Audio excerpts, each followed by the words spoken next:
हाँ जी, सनातनी आर्या, बताएँ क्या कहना चाहते हैं? सर, आपकी मैं स्ट्रीम देखा तो मुझको लगा कि सर आप झूठ फैला रहे हैं। बता दीजिए क्या झूठ फैला रहे हैं? सर, आप ये कहते हैं कि गौतम बुद्ध से पहले, बुद्धिज़्म से पहले भारत में कोई भी मतलब हिंदू धर्म नहीं था। लेकिन सर तो जो सबूत दे दीजिए। महाबलीपुरम में जो एक टेम्पल है, उसमें देवी-देवताओं की मूर्तियाँ हैं और वो सर 7वीं शताब्दी ईसा पूर्व की हैं। कल मैं देखा। दिखा दीजिए सबूत हम लोगों को। सर मैंने स्ट्रीम कहाँ में पे कल ये देखा रिसर्च एक चैनल पब्लिश्ड के। हुआ है? तो हम लोगों को अब ये सब बातें मत कहिए, फर्जी बातें मत कहिए।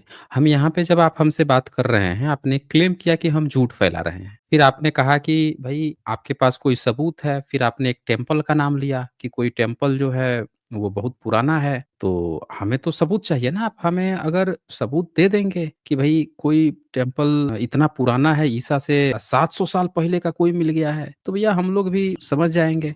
अब हम आपका महाबलीपुरम यहाँ पे चेक कर रहे हैं और महाबलीपुरम से वैसे भी आपका कुछ लेना-देना है नहीं, लेकिन फिर भी चूँकि आपने कहा है, तो हम एक बार चेक कर लेते हैं। गूगल पे देख लेते हैं कि क्या दिया हुआ है। तो सर कल आपके विरोधी ये चैनल पे एक देखा मैंने। अरे भाई आप कोई बात नहीं है, हम तो आपसे बोल रहे हैं ना, हम यहाँ पे ऑनलाइन चेक कर लेते हैं। तो सबसे पहला पेज तो विकिपीडिया आ रहा है और क्या लिख रहा है, ये पढ़ के सुनाएँगे क्या लिख रहा है? सबसे पहला पेज पे यही आया है। अभी बताइए तो क्या लिख रहा है ये? फिर आगे बढ़ते हैं। सर ये group of monuments at Mahabalipuram is a collection of 7th and 8th century C. ये तो सीई लिखा है इसमें तो। आप बोल रहे हैं कि बीसी है, ये तो सीई बता रहा है, यानी कि ये तो 7वीं-8वीं सदी बता रहा है। तो अच्छा। 7वीं-8वीं सदी बता रहा है, अब 7वीं-8वीं मतलब ईसा से कैसे पहले हो जाएगा? ये तो बुद्धा के कम से कम कितना हो गया?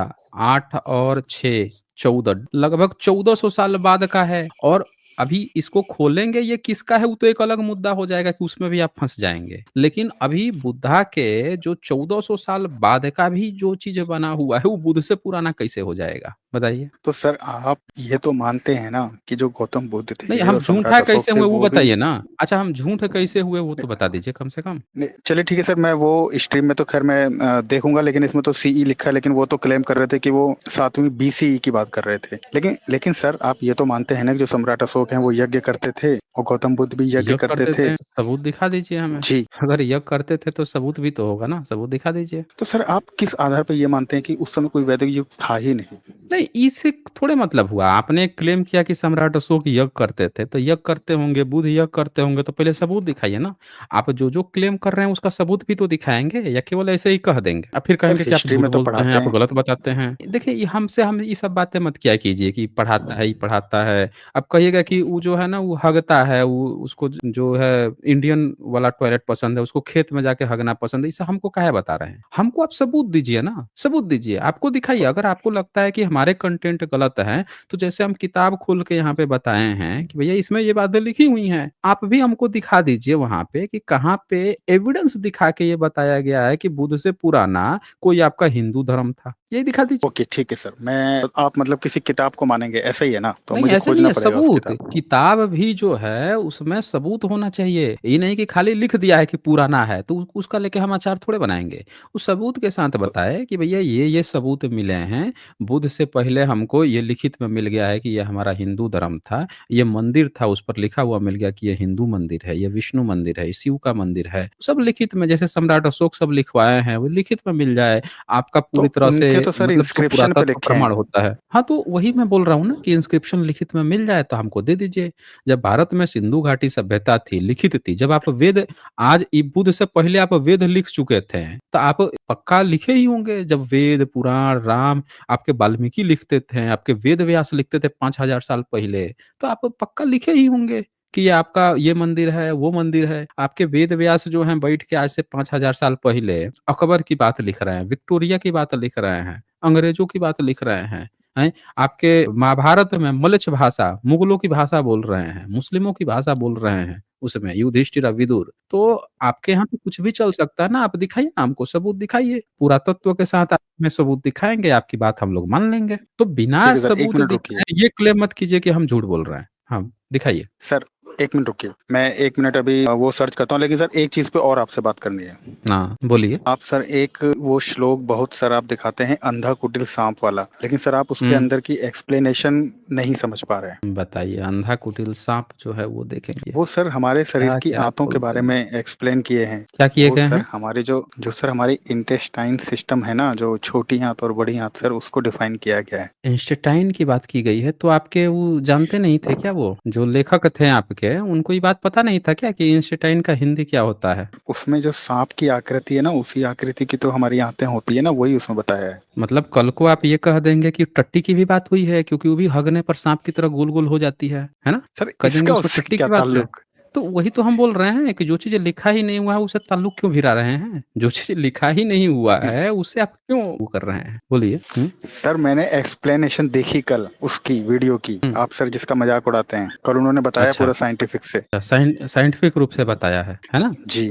ये लीजिए हम खोल देते हैं, पढ़ के ज़रा हमको भी साइंटिफिक रूप से बता दीजिए। जी सर। हमको जी सर, भी इसीलिए मैं आया ये आपके पास। ठीक है, खोल देते हैं। हमको भी ज़रा साइंटिफिक रूप से बता दीजिए कि भैया कहाँ इसमें जो है आपका वो लिखा हुआ है। ये लीजिए ये। यजुर्वेद भाष्य है, आपके दयानंद कृत यजुर्वेद भाष्य भाष्य यही है ना? यजुर्वेद अध्याय 25 जी। मंत्र 7। जी, हुँ। जी, जी। तो बताइए इसमें कहाँ इसमें वो लिखा हुआ है, ये क्या नाम है उसका? साइंटिफिक रूप से ज़रा बता दीजिए हुँ, कहाँ यहाँ पे हुँ, आँतों हुँ। की बात लिखी हुई है? देखिए सर, देखिए इसमें आप पढ़िए, हे मनुष्यों तुम माँगने से पुष्टि करने वालों को स्थूल गुदेंद्रिय। अब देखिए सर, जो गुदेंद्रिय की बात आई है, गुदेंद्रियों के साथ वर्तमान अंधे सर्पों को गुदेंद्रियों के साथ वर्तमान विशेष कुटिल सर्पों को आंतों से। देखा सर? ये देखिए आंतों का डेफिनिशन है ना, वो तो ठीक है। आंतों अरे से। लिखा हुआ है। नहीं, एक बात बताइए, यहाँ लिख दिया ना कि कुटिल सर्पों को आँतों से, तो ये तो आँत तो लिख दिया ना कि आँत की बात चल रही है, आँत ही में तो लेना है ना आपको। ये जो कुटिल सर्प है, इसको आपको आँत तक में लेके जाना है। अब हमको समझ में नहीं आ रहा है कि कौन से मुँह से लेके जाएँगे आँत तक?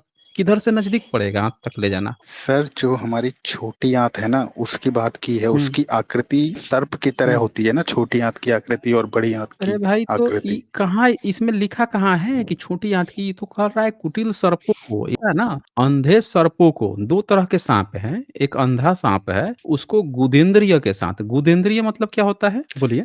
सर गुदेंद्रिय का इसमें अलंकार के रूप में है। अब आप क्या सोच रहे हैं, वो गुदेंद्रिय थोड़ी है। जो सांप अलंकार का जो मुंह है होता ना, है ना। उस अलंकार जो है वो मंत्र में होता है ना, अलंकार जो है मंत्र में होता है, अनुवाद में नहीं होता है, समझ रहे ना? अनुवाद में वो बात होती है जो लोगों को समझाने के लिए होती है, लोगों को समझ के क्लैरिटी आए। अब कह दीजिए कि भाई 1875 में किताब कब छपी है? 82 83 की है, किताबें छपी हैं ये सब। तो आप कह हुँ। दीजिए कि 1882 83 में आंत, छोटी आंत, बड़ी आंत नहीं थी। आंत शब्द था छोटी आंत को ये कुटिल सर्प बोलते थे। ये आप हमें सबूत दिखा दीजिए कि भाई आज से 100 150 साल पहले जो है कुटिल सर जो छोटी आंत थी उसको कुटिल सर्प बोला जाता था। गुदेंद्रिय मतलब और अंधे साँप मतलब कौन से क्या होता था? बता दीजिए ना आप हमें कि 100 साल पहले 150 साल पहले इसका ये मतलब होता था। उस समय की डिक्शनरी खोल के दिखा दीजिए हमको। बोलिए। सर जो अंधे सांप की इसमें बात की गई है ना, तो वो सर हुँ। अंधे सांप का मतलब ये नहीं है कि आप उसको रियल में अंधे सांप सोच रहे हैं। वो सर प्रतीकात्मक अरे रूप एक से। भाई प्रतीकात्मक रूप से श्लोक में होता है ना, समझ रहे हैं ना? श्लोक में होता है, जो श्लोक होते हैं, मंत्र होते हैं, उनमें अलंकार होता है। अनुवाद का मतलब होता है अनुवाद इसलिए किया जाता है कि आम आदमी उसको पढ़ के समझ सके कि उसमें क्या लिखा हुआ है। तो यहाँ पे लिखा है, हे मनुष्यों तुम माँगने की पुष्टि करने वाले स्थूल गुदेंद्रियों के साथ वर्तमान अंधे सर्पों को गुदेंद्रियों के साथ कह रहा है। सांप अगर अंधा है, अंधा सांप है, तो उसको गुदेंद्रिय के साथ लेना है आपको। और जो विशेष क्या लिखता है भाई ये? है कि वर्तमान विशेष सर 1 कुटिल मिनट रुकिए, सर्पों को रुकिए। आँतों से। अब हमके समझ में नहीं आ रहा है कि ये गुदेंद्रिय भाषा पे लेगा और कुटिल सर्पों को आँतों तक कैसे ले जाएगा भाई ये? तो बताइए आप। सर इसमें ये मुझे फाड़ के मुझे देखा सर था ये क्या? बताइए, हुँ, मुझे सर ये बोलिए। बताइए कि इसमें ये कहाँ लिखा हुआ है कि गुदेंद्र से ये हुँ। लेना है सांपों को, ये बताइए? ये आगे लिखा है ना, जलों को नाभि के नीचे के भाग से, अंडकोश को अंडों से। अभी इसका क्या मतलब हुआ? इस अंड उसको आंडों बताता से क्या मतलब हुआ? बताइए भई, हमको तो समझ में नहीं आ रहा है। क्या-क्या लिख रखे हैं इसमें? देखिए, रुकिए बताता हूँ आपको, इसकी डिटेल बताता हूँ मैं, रुकिए, रुकिए। ये सर, क्या लिखा जो है? स्वामी घोड़े के लिंग, एक बात बताइए, हाँ, घोड़े के लिंग अवीर्य से संतान को। अब बताइए घोड़े के हुँ, लिंग की इसमें क्या ज़रूरत है भाई? अगर आंत-वाँत बात चल रही है, तो घोड़े के लिंग इसमें लेने की क्या ज़रूरत है? अच्छा 1 मिनट। हाँ, ये आगे लिखा है पित्त से भोजनों को, पेट के अंगों को गुदेन्द्रिय और शक्तियों से सिखावटों को निरंतर लेवो, यहाँ लेवो की बात चल रहा है ना। देखिए पेट के अंगों को गुदेन्द्रिय और शक्तियों से सिखावटों को निरंतर लेवो, निरंतर लेने की बात चल रही है। बताइए अंधा कुटिल सांप, अंधा विशेष सर्पों को आंत तक लेने की, अंडकोश से अंडों को लेने की, घोड़े के लिंग आप निरंतर कैसे लेंगे भाई? उसको कहाँ लेने की जरूरत है? स यही बता दीजिए। देखिए, सर जो घोड़े का अर्थ है ना, जैसे हम आपने देखा है ना, जैसे हम किसी भी पावर को नापते हैं, हॉर्स पावर में नापते हैं ना, तो सर ये संतान के लिए वीर की मतलब उसकी ताकत को, उसके पुरुषीय ताकत को इसमें दर्शाया गया है। आप क्या सोच रहे हैं, रियल में कोई घोड़े के लिंग को ले लेगा? हेलो? जरा आगे थोड़ा पढ़िए तो, समीक्षक इस पर क्या बोल रहे हैं? पढ़ के जरा सुनाइए तो हमें। कोई नहीं लेगा, अब अनुवाद किया जाता है ना, लोगों को सही से बताने के लिए। आप बोल रहे हैं सर लिंग को, घोड़े के लिंग को निरंतर लेओ, गुदेन्द्रिय से लो, इधर से लो, उधर से लो और फिर आप कह रहे हैं कि ये अलंकारित है। अनुवाद अलंकारित नहीं होता मेरे भाई, अनुवाद क्लियर होता है। समझाने के लिए होता है, मंत्र में अलंकार होता है। अब आप जो समीक्षक हैं जरा इनकी बात सुन के हमको बताइए ये क्या बोल रहे हैं? पढ़िए जरा। तो ये सर ये सत्यार्थ प्रकाश की ही किताब है क्या ये? ओह! सॉरी, सॉरी, तो सॉरी क्या यजुर्वेद, यजुर्वेद, सॉरी। नहीं, यजुर्वेद का है। हम तो कह रहे हैं कि एक समीक्षाकार हैं जो ये जो बात लिखे हैं उसकी समीक्षा कर रहे हैं। तो जरा ये पढ़ के सुनाइए तो ये क्या कह रहे हैं? अब कोई इन नियोग समाजियों से यह पूछे, अब देखिए सर ये तो नियोग समाजी बोले तो ये तो गलत अर्थ ही करेंगे ना। यह पूछे कि उन्हें दयानंद द्वारा किए गए अधिकांश मंत्रों के ऐसे अर्थ अश्लील क्यों नहीं लगते, और जब इस वेद ऋचा की ही भांति इन्हें अन्य सनातनी धर्मों से कोई श्रुति या श्लोक दिख जाता है, तो अपनी बुद्धि के अनुसार ही उसके अर्थ का अनर्थ कर आप्त पुरुषों द्वारा रचित ग्रंथों का अपमान करते हैं, और उल्टा सनातन विधर्मियों के साथ और उनके शास्त्रकारों को धूर्त, निशाचर, पाखंडी, नीच और न जाने कितनी गालियां देते हैं। तो अब नियोगी समाज में बताएं कि दयानंद के इन भाष्यों के बारे में उनकी क्या राय है। दयानंद द्वारा किया गया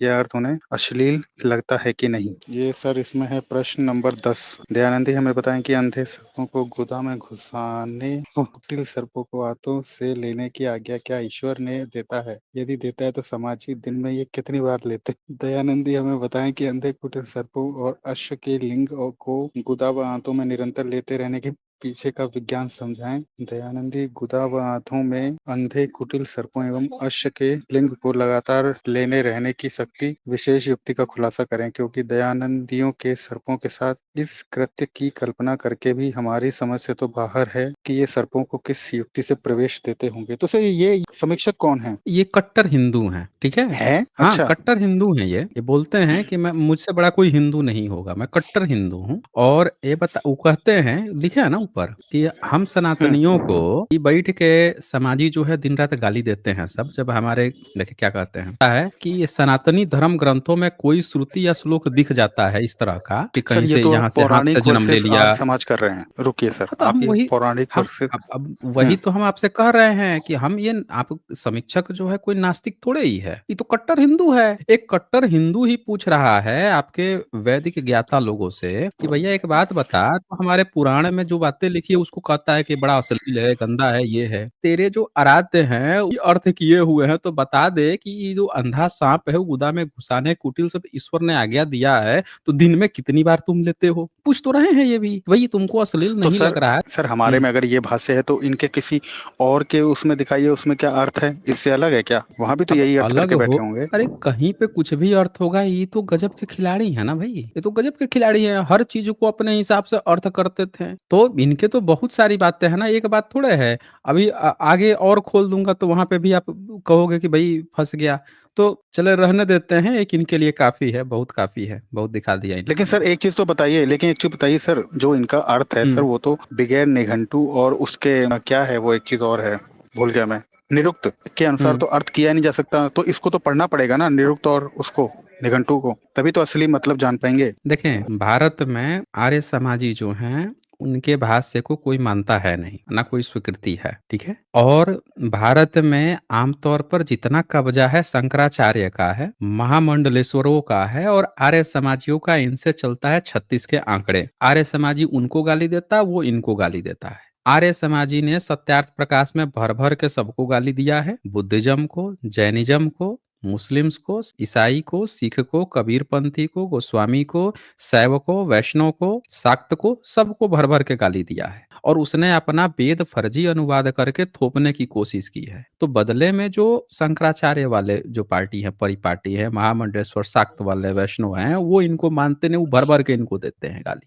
तो ये कहता है हमारा अनुवाद सही है, तो उन्होंने भी क्वेश्चन उठा लिया कि बता दे भाई, अगर ईश्वर ने कहा है अंधा कुटिल सांप लेने के लिए तो दिन में कितनी बार लेते हो, विशेष उससे किधर से लेते हो, किस तरह से प्रवेश लेते हो, वो भी पूछ दिया है क्वेश्चन। तो जब इनको ये उनके अनुवाद को गलत बताते हैं तो वो भी इनके अनुवाद को पूछ रहा है, तो बताएं ना, ये जवाब दें। अब बता दीजिए कि जब आपके पास आंत शब्द है, वहीं पे लिख रहे हो आंत, तो आप ये भी लिख देते ना कि आंत जो है, हम शरीर के विज्ञान की बात कर रहे हैं कि आंत के भीतर जो नली है वो चल रही है। आप क्या ले रहे हो कि अंडकोश को अंडों से या घोड़े के लिंग को निरंतर ले, ये सब लिखने की क्या जरूरत थी भाई, बता दीजिए। ये बेवकूफ समझ रखा है क्या दर्शक को या जो पढ़ रहे हैं ऑडियंस उनको? तो ये एकदम क्लियर मैसेज है, कितना भी कोई छुपाएगा वो साफ साफ पता चल ही जाता है। ठीक है सनातनी, चलें।